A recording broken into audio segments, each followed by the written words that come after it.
Hi everyone, welcome back to this channel. In this tutorial, I will show you how to cook My Melody Crepes in Heartopia. So right now, Heartopia has finally released its new Sanrio collaborations event, and in here, it comes several brand new food recipes, and one of them is this My Melody Crepes recipe. And to cook it, it's very easy. But first, you need to get the recipe first. And if you don't know how to get the recipe, you can just click my tutorial link in the descriptions. And then after that, after you get the recipe, just go to your stove like this, and then just choose this recipe like this.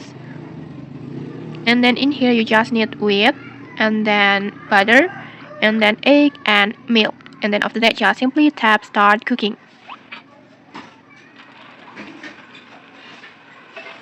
And just like that,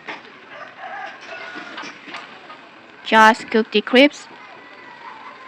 And just like that, you will successfully cook this My Melody Crepe. And okay, that's it. If you found this helpful, don't forget to like, comment, and subscribe for more tutorials. Thanks for watching, and see you!